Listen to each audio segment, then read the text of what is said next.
2. 과거가 미래와 무슨 연관이 있습니까? 과거를 알 때 너희는 가능한 모든 미래들을 더 잘 알 수 있다. 너는 내게 와서 너희 삶을 더 낫게 만들 방법을 물었다. 그렇다면 너희가 어떤 식으로 해서 지금의 위치에 이르렀는지 아는 게 도움이 될 것이다. 나는 너희에게 힘과 강함, 그리고 그 둘 사이의 차이점에 대해 말하고자 한다. 또 나는 너희가 발명한 이 사탄 형상에 대해 너희가 어떻게 또 왜 그를 발명했는지, 그리고 어떻게 해서 신을 그녀가 아닌 그로 결정했는지 이야기하려 한다. 나는 너희 신화들이 나라고 말해온 존재가 아니라 진실로 내가 누구인지를 너희더러 신화 대신 우주 철학, 삼라만상에 대한 참된 우주 철학과 그것과 나와의 관계를 기꺼이 집어들게 만들 그런 방식으로 내 존재를 묘사하려 한다. 나는 너희에게 삶과 그것의 작동 방식, 그리고 그런 식으로 작동하는 이유를 알려주려 한다. 이 장에서 우리는 이 모두를 다룰 것이다. 이런 것들을 알고 나면 너희는 너희 종이 창조한 것들 중에서 무엇을 버리고 싶은지 결정할 수 있다. 우리 대화의 이 세 번째 부분, 이 세 번째 책은 새로운 세상 건설, 새로운 현실 창조에 관한 것이기 때문이다.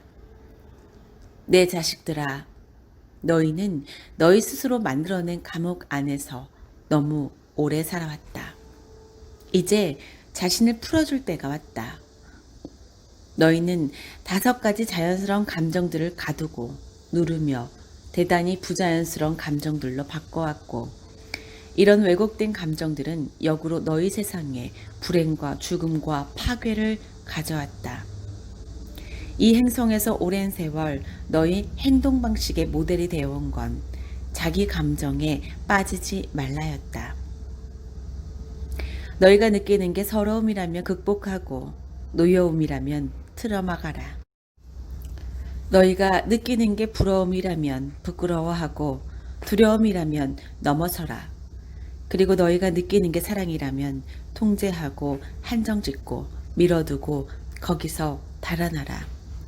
그것을 드러내는 상황을 막기 위해 너희가 해야 할 일이면 뭐든지 하라. 지금 당장 이 자리에서 무슨 일이든. 이제 너희가 자신을 자유롭게 풀어줄 때가 왔다.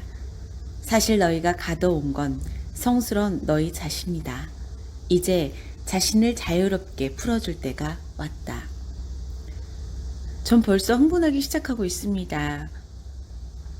우린 어떤 식으로 출발할 겁니까?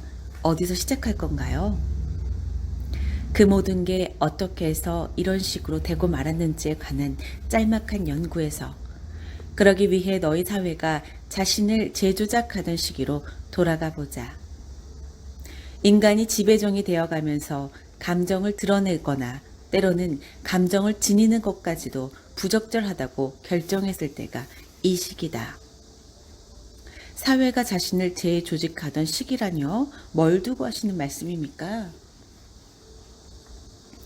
너희 역사의 전반부에 너희는 이 행성에서 모건제 사회로 살았지만 그 후 그것이 부건제로 바뀌었다. 그리고 너희는 그런 변화를 만들어내면서 자기 감정을 표현하는 데서도 멀어졌다. 너희는 그런 것, 나약한 짓이라고 규정했다. 남자들이 악마와 남성신을 발명한 것 역시 이 시기에 이루어진 일이다. 남자들이 악마를 발명했다고요? 그렇다. 사탄은 불가피하게 남자의 발명품일 수밖에 없었다. 결국에 가서는 사회 전체가 그것을 받아들였지만 감정 깊이와 악자의 발명은 전적으로 모건제에 맞선 남성 방역의 일부였다. 모건제 시기 동안 여자들은 만사를 자신들의 감정에 따라 지배했고 모든 정부 공직과 모든 종교교직, 상업과 과학과 학계, 의료계에서 모든 영향력 있는 자리를 차지했다. 남자들은 어떤 권력을 가지고 있었습니까? 아무 권력도 없었다. 남자들은 자기 존재까지 정당화해야 할 판이었다. 왜냐하면 그들은 여성의 난자를 수정시키고 무거운 물건을 옮기는 능력 말고는 거의 중요성이 없었기 때문이다. 그들은 일개미나 일벌과 흡사하게 힘든 육체 노동을 했고 아이들을 생산하고 보호하는 역할을 맡았다. 남자들이 사회라는 직물 속에서 자신들이 설 더 넓은 자리를 찾아내고 만들어내는 데만도 몇백 년의 시간이 걸렸고 자기 시족의 일에 참여하여 공동체의 결정사항에 발언권을 갖거나 표결권을 갖는 데만도 몇 세기가 걸렸다. 여자들은 남자들이 그런 문제들을 이해할 수 있을 만큼 지혜롭지 않다고 생각했던 것이다. 맙소사, 단지 어떤 성을 가졌느냐에 따라서 한쪽 성의 구성원 전체에게 심지어 투표권도 행사하지 못하게 한 사회가 실제로 있었다니 정말 상상하기 힘들군요. 이런 문제에 대한 너의 유머 감각이 마음에 든다. 사실 나도 그렇다. 계속해도 되겠느냐? 그럼요. 그리고 그들이 마침내 지도자의 자리를 놓고 투표에서 실제로 그 자리를 차지할 수도 있다는 생각을 하기까지 또 몇 세기가 지나갔다. 그들은 문화면에서도 영향력 있고 유력한 모든 지위들에서 배제당해 있었다. 마침내 남자들이 그 사회에서 권위 있는 자리들을 차지했을 때 그들이 마침내 아이 생산자와 사실상의 육체 노예로서의 예전 지위를 넘어섰을 때 말입니다. 그때 그들은 여자들에게 불리하게 형세를 역전시키거나 하지 않고 성에 관계없이 인간이면 누구나 받아야 할 존경과 힘과 영향력을 여자들에게도 당연히 그대로 인정했겠죠? 또 그런 식의 유머가 나오는구나. 아, 죄송합니다. 제가 잘못 끼어든 건가요? 우리 이야기로 돌아가 보자. 그런데 악마의 발명에 관한 이야기를 계속하기 전에 힘에 대해 몇 마디 얘기하고 넘어가자. 사탄을 발명하게 된 이유가 바로 여기에 있으니까 말이다. 당신이 지금 지적하시려는 게 요즘 사회에서는 모든 힘을 남자들이 다 갖고 있다는 거죠? 그렇죠. 그렇다면 당신 이야기에 앞서 이런 일이 왜 생겼다고 보는지 제 생각을 말씀드릴게요. 당신은 모건제 시기에 남자들이 여왕벌에게 봉사하는 일벌과 흡사했다고 말씀하셨습니다. 또 남자들은 힘든 육체 노동을 하고 아이들을 생산하고 보호하는 역할을 담당했다고도 하셨고요. 그 순간 저는 그래서 바뀐 게 뭐지? 남자들은 지금도 그렇게 하고 있잖아 라고 말하고 싶었습니다. 그리고 장담하지만 별로 바뀌지 않았노라고 말할 남자들이 아마 많을 겁니다. 남자들이 자신들의 알아주지 않은 역할을 계속하는 대가를 건져냈다는 사실만 빼고요. 지금 남자들은 그때보다 더 많은 힘을 갖고 있죠. 사실상 대부분의 힘을 갖고 있다. 좋아요, 대부분의 힘이라고 합시다. 하지만 제가 여기서 보는 아이러니는 남자와 여자 양쪽 다가 남이 안 알아주는 일을 하는 쪽은 자신들인데 온갖 즐거움을 다 누리는 쪽은 상대방이라고 생각한다는 거죠. 남자들은 자신들이 지닌 힘의 일부를 도로 가져가려는 여자들에게 화를 냅니다. 그 문화를 위해서 온갖 일을 다 하는 건 자기들인데 그런 일들을 하기 위해 필요한 최소한의 힘까지 갖지 못한다니 그건 저주받은 거라면서요. 여자들은 또 여자들대로 남자들에게 화를 냅니다. 자신들은 그 문화를 위해서 자신들이 지금 하는 일을 앞으로도 계속할 텐데 그런데도 여전히 아무 힘도 못 갖다니 그건 저주받은 거라면서요. 네가 정확하게 분석했다. 남자와 여자 양쪽 다가 스스로 불러들인 비참이라는 끝없는 순환 속에서 자신들의 실수를 반복하리라는 저주를 받고 있다. 그 저주는 남자나 여자 어느 한쪽이 삶이란 힘이 아니라 강함과 관련된 것임을 깨달을 때까지. 그리고 그 양쪽 다가 삶이란 분리가 아니라 합일과 관련된 것임을 이해할 때까지 풀리지 않을 것이다. 내면의 강함은 합일에 있기 때문이다. 반면에 분리된 내강은 흩어져서 사람들이 자신을 약하고 무력하게 느끼도록 만들고 따라서 힘을 찾아 투쟁하게 만든다. 너희에게 말하노니 너희 자신의 골을 메워 분리의 환상을 끝내라.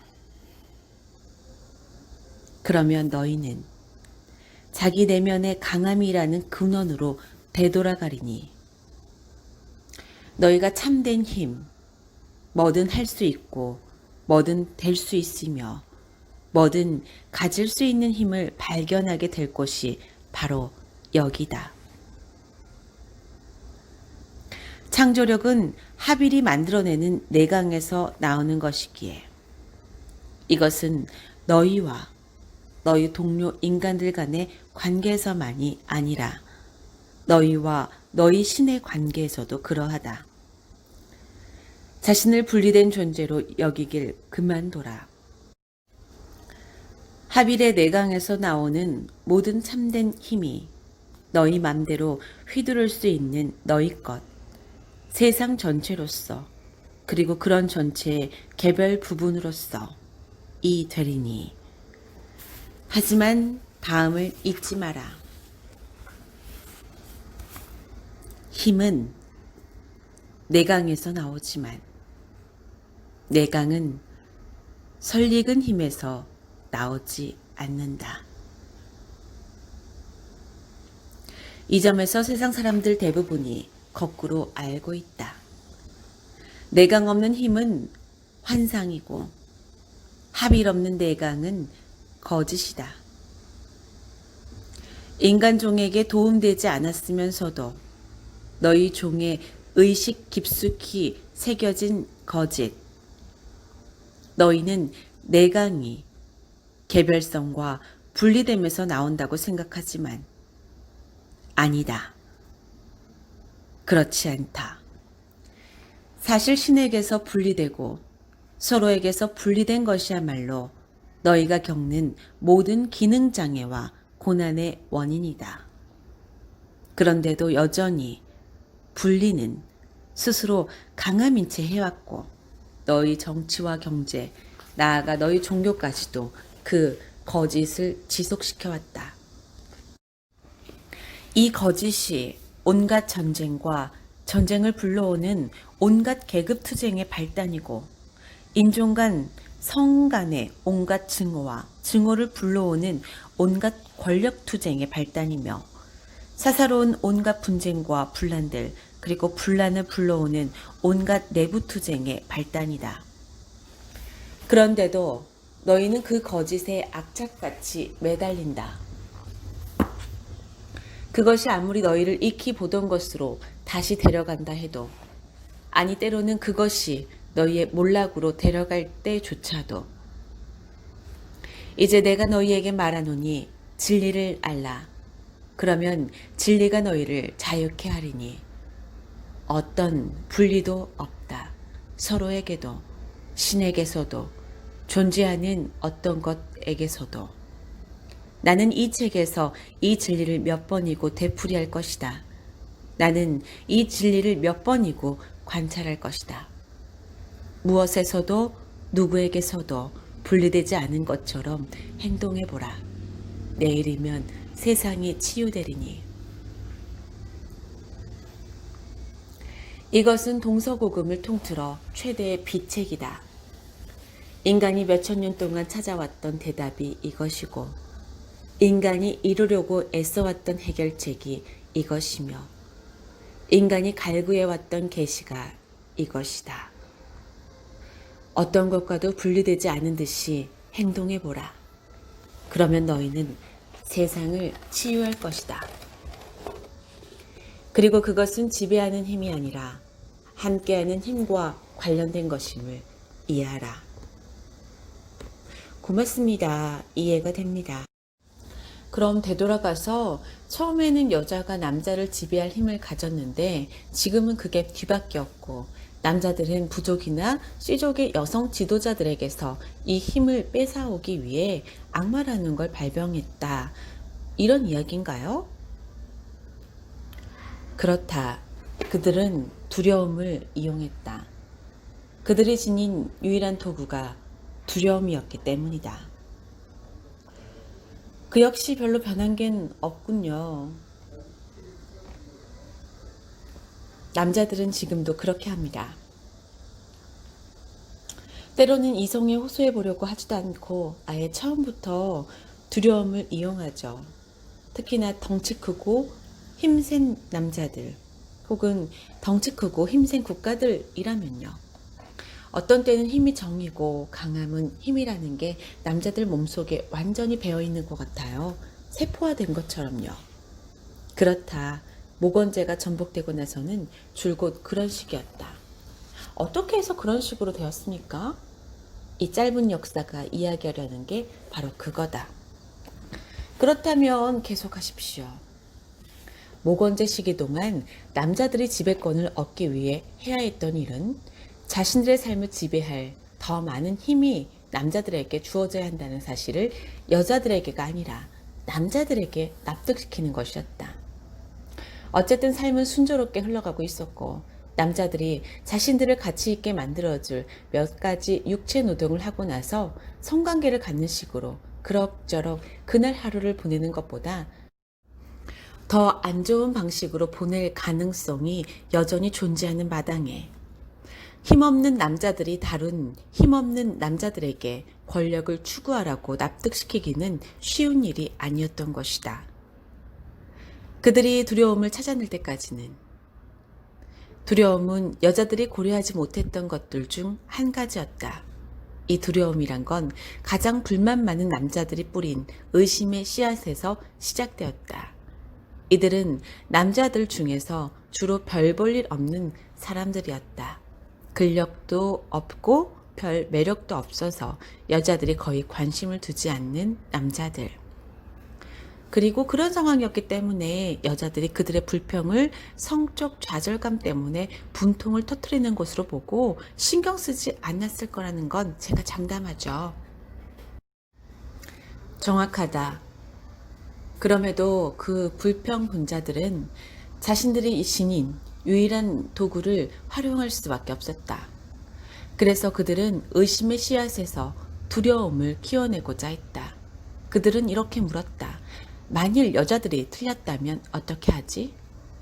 여자들의 세상 경영 방식이 최선이 아니라면? 그리고 실제로 그런 방식 때문에 사회 전체, 인간종 전체가 너무나도 확실하고 분명하게 절멸되고 마는 결과에 이른다면?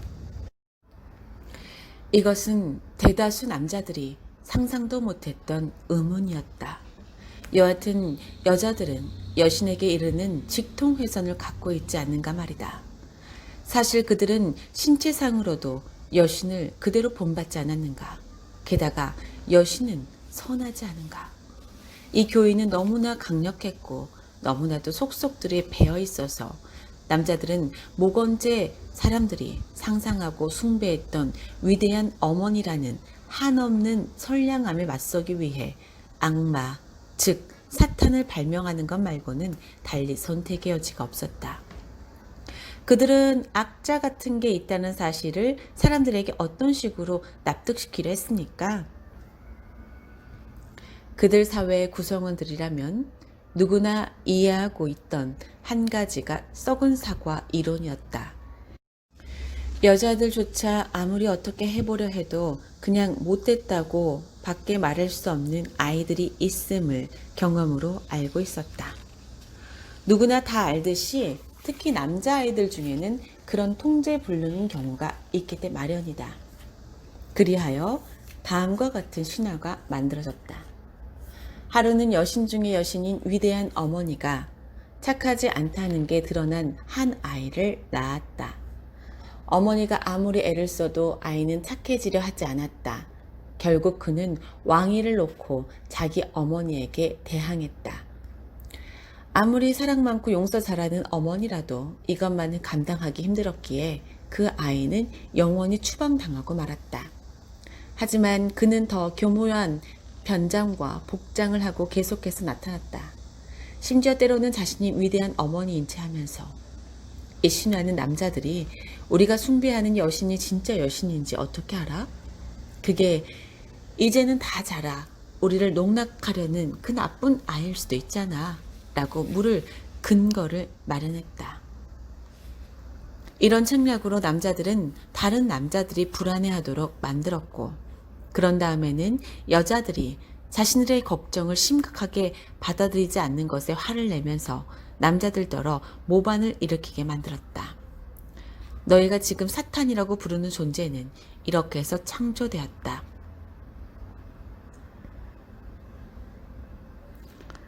나쁜 아이에 관한 신화를 창조하고 그런 피조물의 존재 가능성을 시족 여자들에게까지 확신시키려는 건 어려운 일이 아니었다. 또 그 나쁜 아이가 남자라는 사실을 사람들에게 받아들이게 만드는 것 역시 어려운 일이 아니었다. 어차피 남자는 열등한 종자가 아닌가 말이다. 이런 책략은 다음과 같은 신화상의 문제를 제기하는 데 이용되었다. 그 나쁜 아이가 남자라면, 그 못된 놈이 사내라면 누가 그를 제압할 수 있지?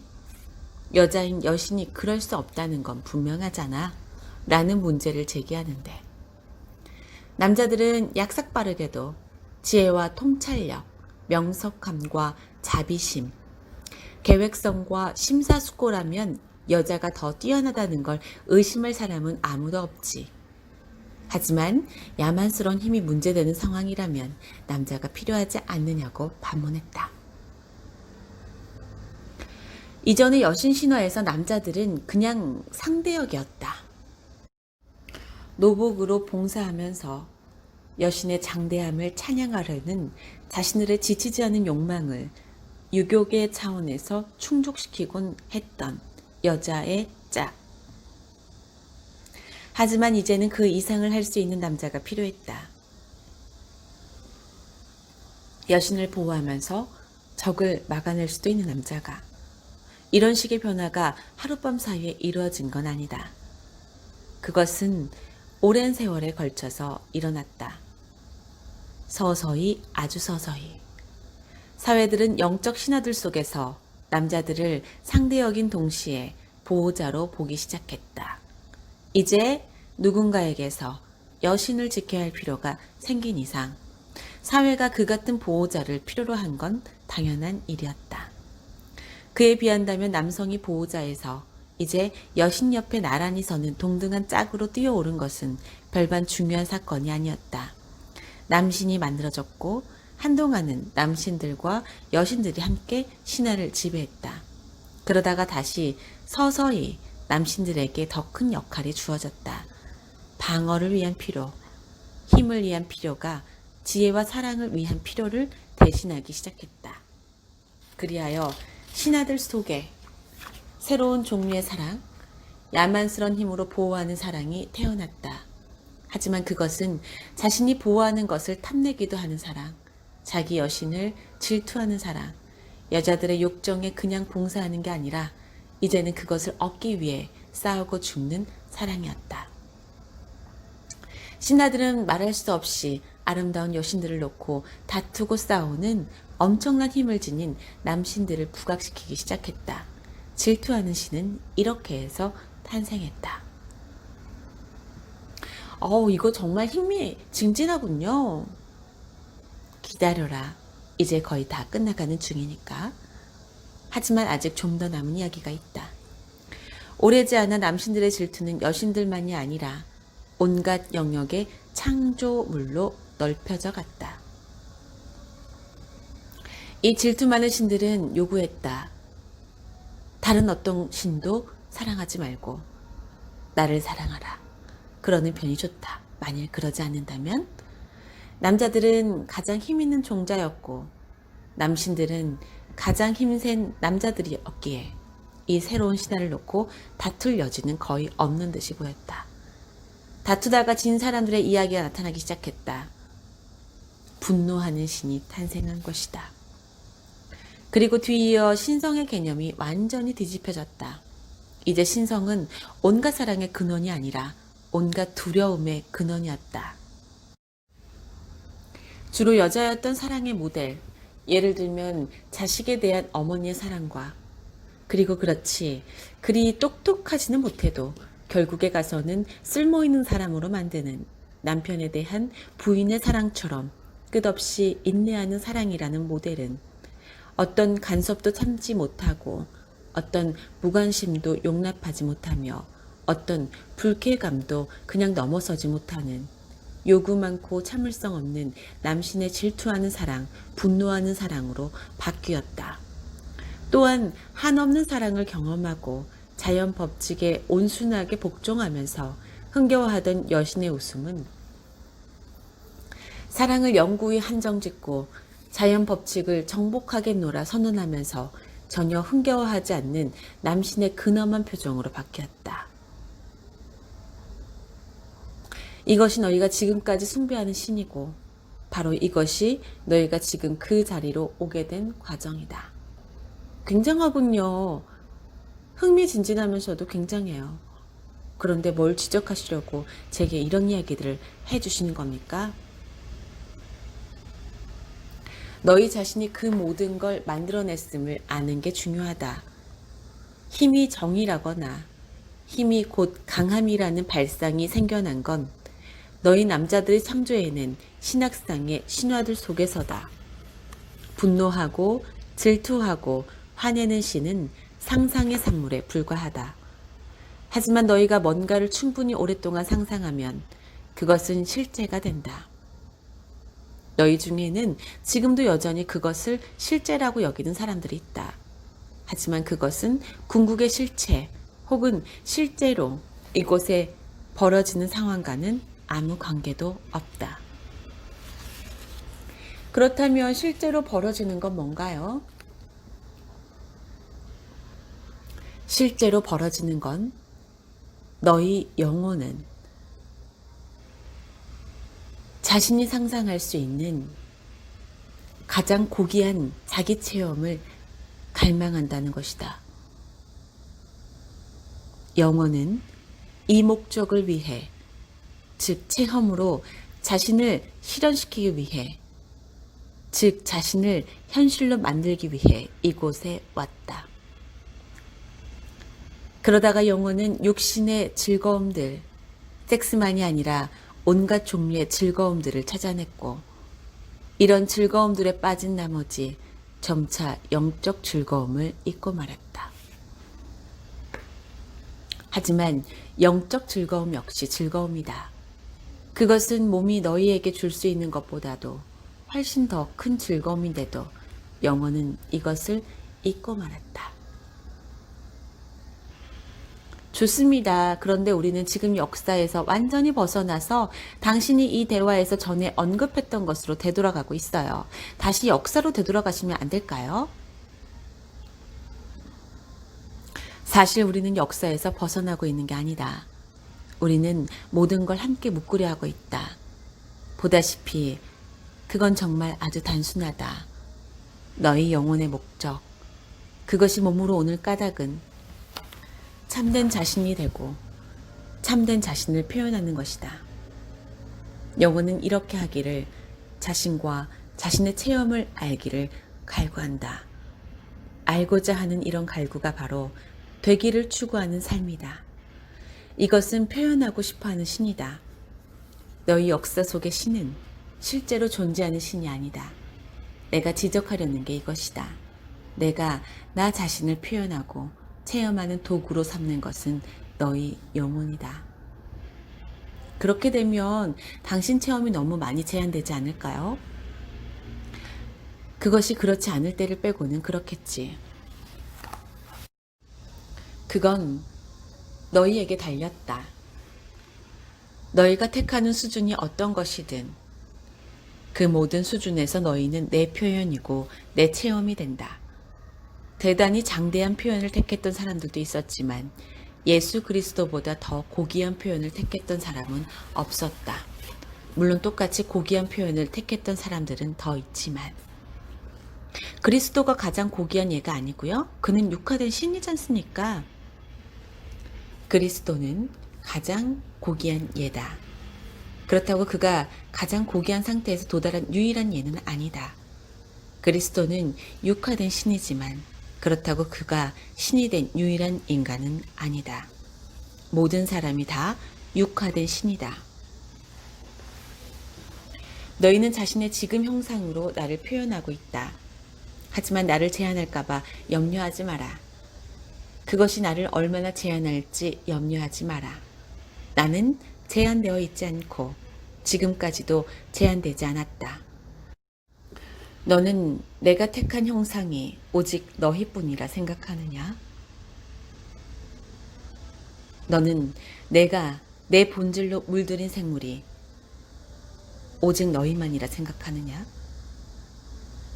너희에게 말하노니 모든 꽃과 모든 무지개 하늘의 모든 별 속에 내가 있고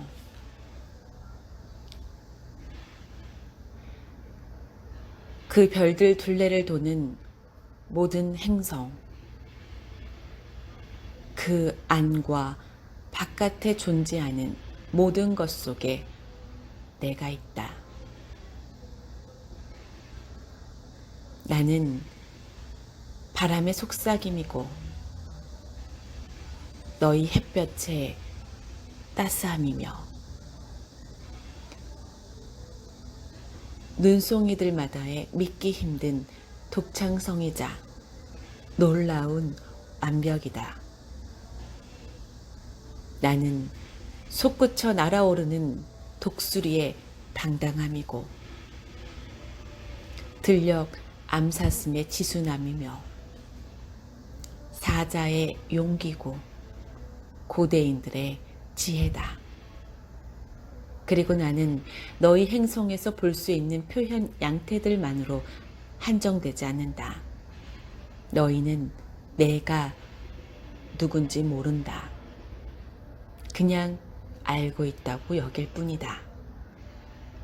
하지만 나란 존재가 너희만으로 한정되거나 내 신성한 본질, 이 가장 성스러운 영성이 너희에게만 주어졌다고 생각하지 마라. 그건 건방진 생각, 오해에서 나온 생각이르니 나는 모든 것 속에 존재한다. 모든 것 속에. 전부임은 내 표현이고 온전함은 내 본성이니 나 아닌 것이 없고 나 아닌 뭔가는 존재할 수 없다. 내 축복받은 창조물인 너희를 창조한 목적은 자기 체험을 창조하는 자들로서 나 자신을 체험하기 위해서였다. 이해를 못하는 사람들도 있습니다. 우리 모두가 이해할 수 있도록 해주십시오. 오직 아주 특별한 생물만이 창조할 수 있는 신의 한 측면이 창조자로서의 내 측면이다. 나는 너희 신화 속의 신도 아니고 여신도 아니다. 나는 창조주다. 창조하는 자. 그럼에도 나는 나 자신을 자신의 체험으로 알고자 한다. 내가 눈송이를 통해 내 디자인의 완벽함을 알고 한 송이 장미를 통해 내 경이로운 아름다움을 알듯이 나는 너희를 통해 내 창조력을 안다. 나는 너희에게 내 체험을 의식하면서 창조할 수 있는 내가 지닌 능력을 주었다. 너희를 통해 나는 내 모든 측면을 알 수 있다. 눈송이의 완벽함과 장미의 경이로운 아름다움, 사자의 용기, 독수리의 당당함, 이 모든 것이 너희에게 거하고 있다. 나는 너희에게 이 모든 것들에 보태 한 가지, 그것을 자각할 수 있는 의식을 더 심었다. 그러기에 너희는 자의식을 갖게 되는 최고의 선물을 받았다. 너희는 자신이 자신임을 자각할 수 있게 되었다. 내가 바로 그런 존재다. 나는 자신이 자신임을 자각하는 나 자신이다. 이것이 나는 나다 라고 말할 때의 의미다. 너희는 자각이라는 내 부분이 표현된 것이다. 그리고 너희가 체험하는 것과 내가 너희를 통해 체험하는 것은 나 자신을 창조하는 나다. 나는 쉬지 않고 나 자신을 창조하고 있다.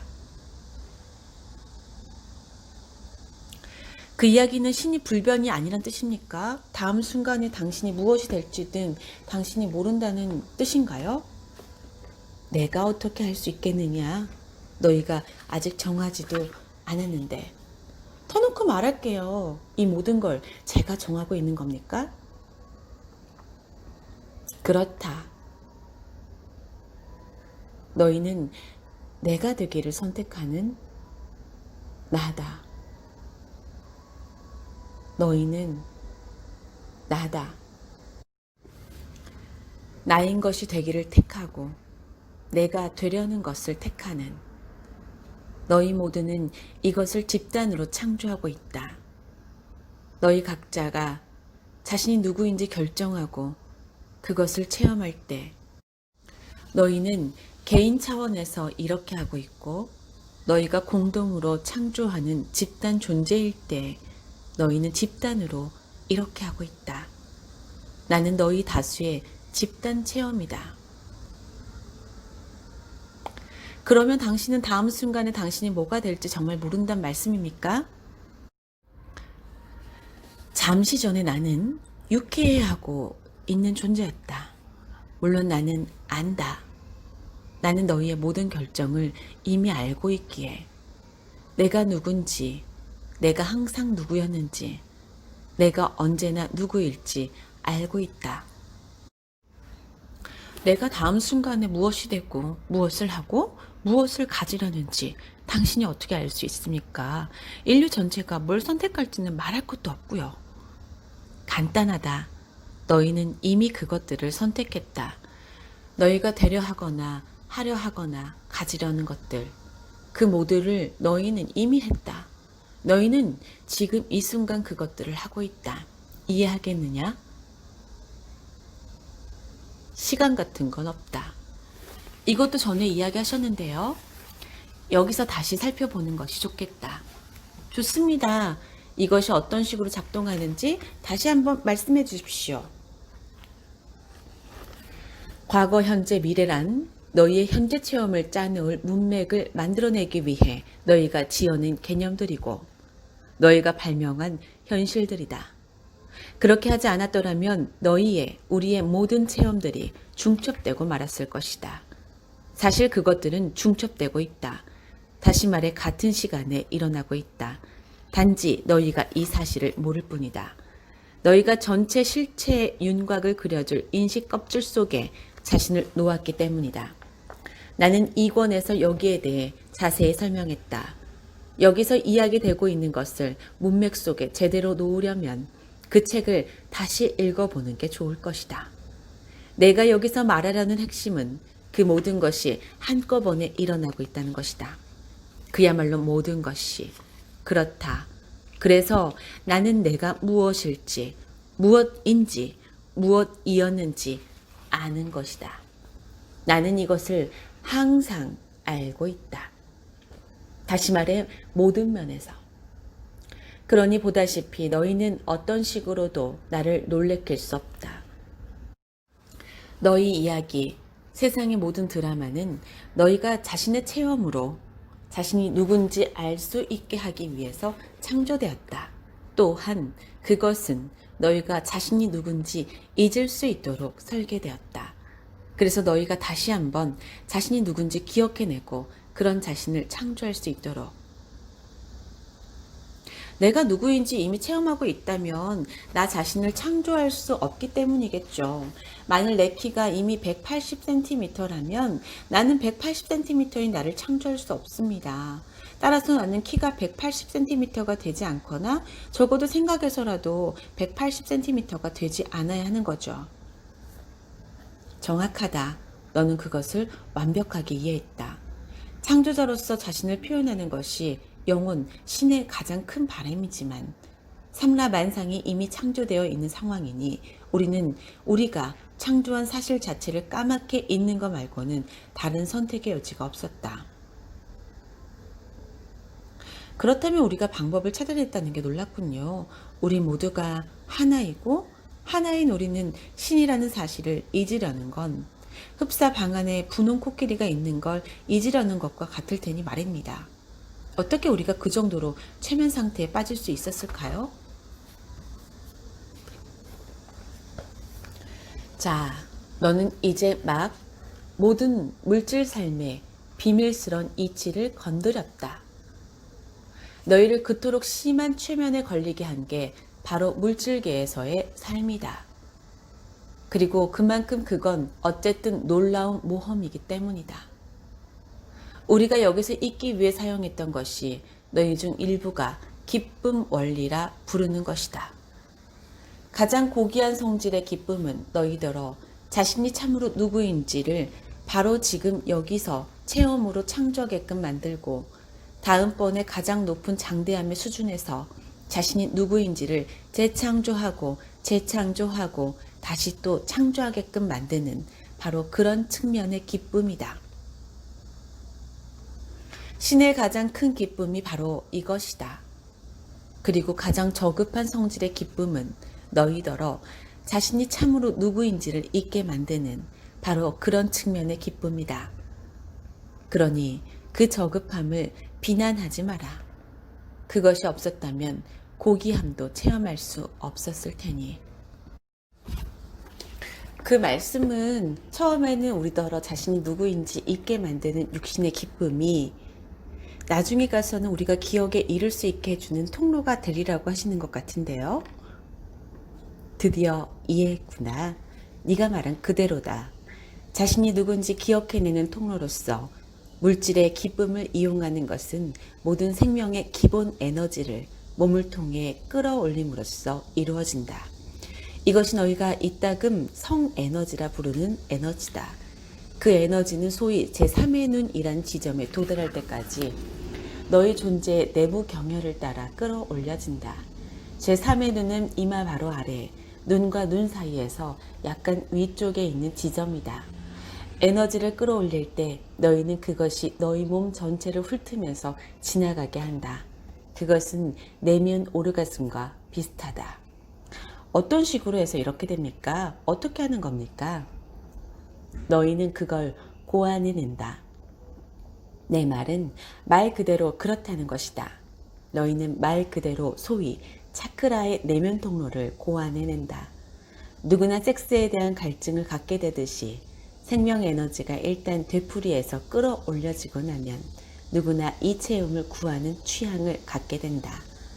에너지가 끌어올려지는 체험은 굉장한 것이어서 그것은 재빨리 너희가 가장 바라는 체험이 된다.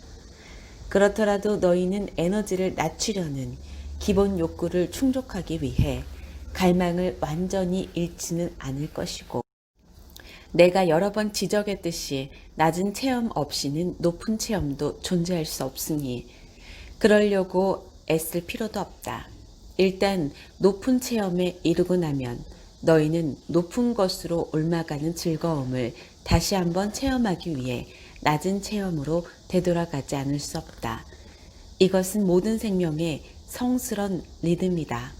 너희는 너희 몸 안에서 에너지를 돌리는 것으로 이렇게 할 뿐 아니라 신의 몸 안에서 더 큰 에너지를 돌리는 것으로도 이렇게 한다.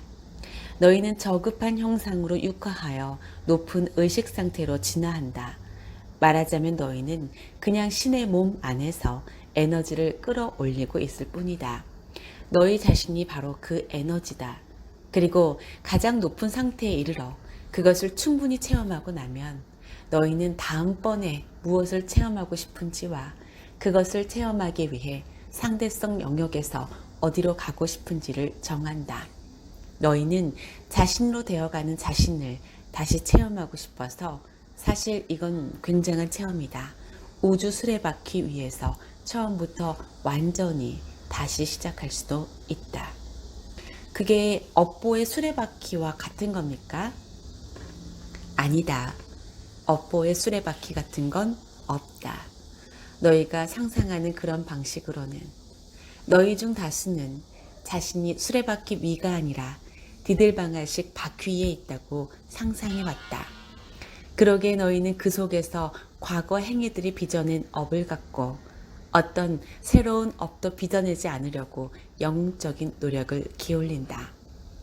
이것이 너희 중 일부가 업보의 수레바퀴라 불러온 것이다. 이것은 너희의 몇몇 서양 신학들과도 크게 다르지 않다. 어느 쪽 패러다임이나 너희를 다음번 영적 수준으로 올라가기 위해 정화되고자 애쓰는 무가치한 죄인으로 여긴다는 점에서 반면에 나는 내가 여기서 묘사해온 체험을 우주 수레바퀴라 부른다. 무가치함이나 업보, 처벌이나 정화 따위는 존재하지 않기 때문이다. 우주 수레바퀴란 너희라면 그냥 궁극의 실체 혹은 삼라만상의 우주 철학이라 불렀을 것에 지나지 않는다. 그것은 생명의 순환 혹은 내가 이따금 과정이라 이름 붙였던 것이다.